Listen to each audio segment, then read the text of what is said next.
And these three folks want to know if you have any questions.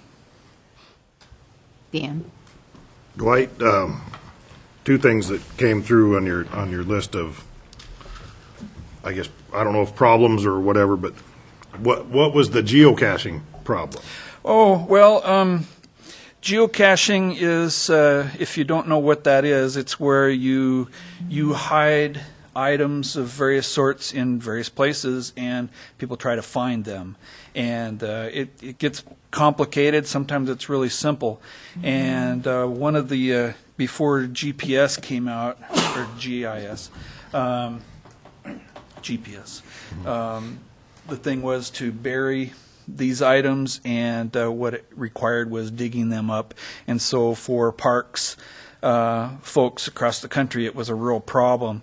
Now, what we're running into is where people place them isn't always necessarily a safe place. And You can't have it too easy to find.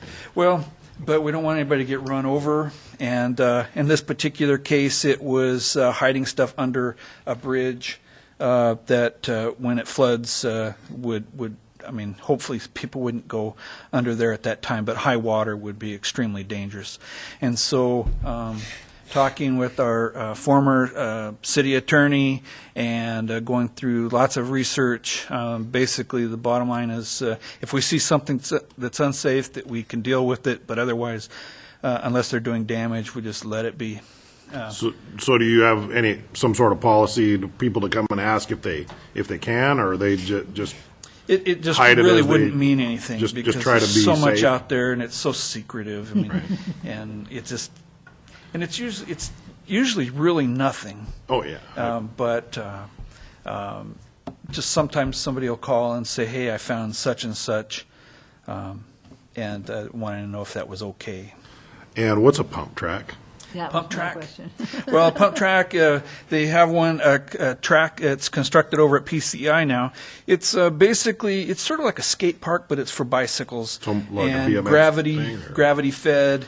You just vroom vroom, and they can be small, they can be big. They fit into a lot of places. They're very popular with not just kids, but anybody with it that can handle them. And Dirt or I don't know if the concrete ones are considered pump tracks, but the dirt one is typically what you see.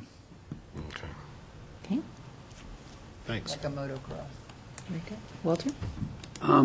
Dan got my two questions, and I've got a third one. What is the last council action on the funding of the Horseshoe Pit project? What did we approve? I think we've got it's in the capital improvements line items, and I can't remember. I think we've got 25,000 in there, or something like that. It's not very much. Was it for construction, or was my memory is it was for design? Yeah, that's all I remember is for No, design. this is for construction. Designs, we had design, and that's all done. This is accumulation for construction. And Our this hope is was this was in the 2013 budget. yes. Yep. Okay. Spelled out, and of course it was with the hope also that we would be having some matching funds. We have some pledges from some of the citizens, so we'll just keep on working on the funding. I remember there was a lot of optimism about the prospect of private donations to help move that along. So hopefully that will still come to be. Any other questions, Tom? I had a question about the pool hours. We always get, I mean, I don't know if other council is this members for get a this. Parks and Rec Commission question? The pool hours, the hours of the swimming pool, and days open and so forth. I know that we're restricted by available lifeguards, and so we seem to close it early in the hot part of the season. You know, it ends so that people can go back to college and so forth.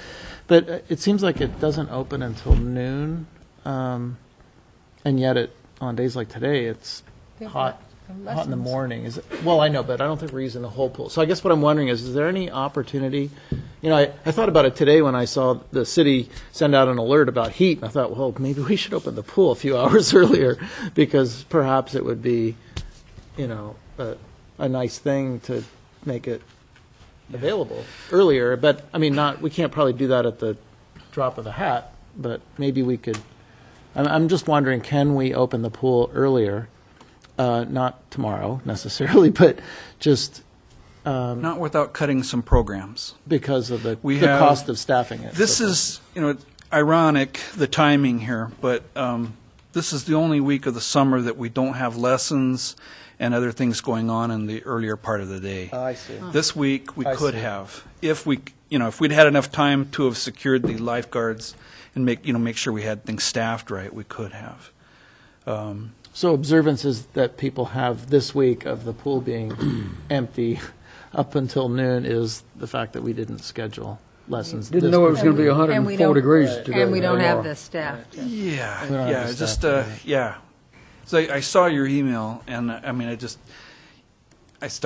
my first thought was, well, we can't because of Yeah, yeah. our programs, but we purposely take this break because of the 4th and just how it worked out this year. And it doesn't always work out this way. The 4th is sometimes at the end of the week.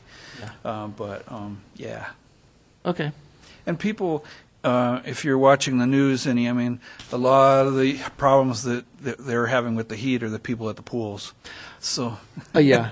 Well, and there's I. this false assumption that getting in the water is taking care of your hydration needs. And it's not so.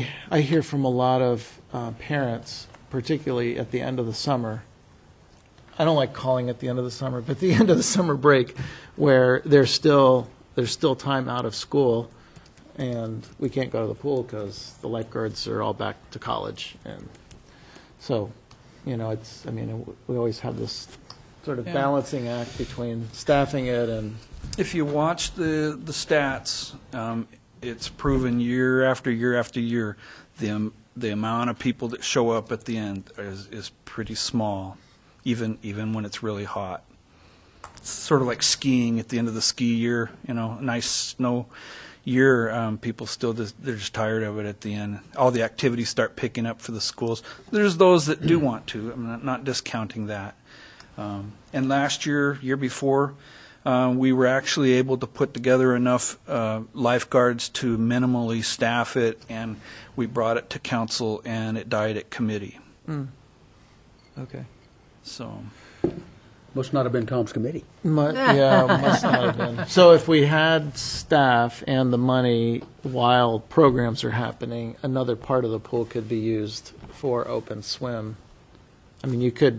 There's room in the pool to have both things going at the same time. Is that what you're saying? But there's not the money to spend on both at the same time. no, what I'm saying is this particular week there was no interference. This that week would have, aside, like on a regular well, week. now you're talking about having to separate two completely different bodies of users. Okay. I don't know. I think you could probably figure something out, but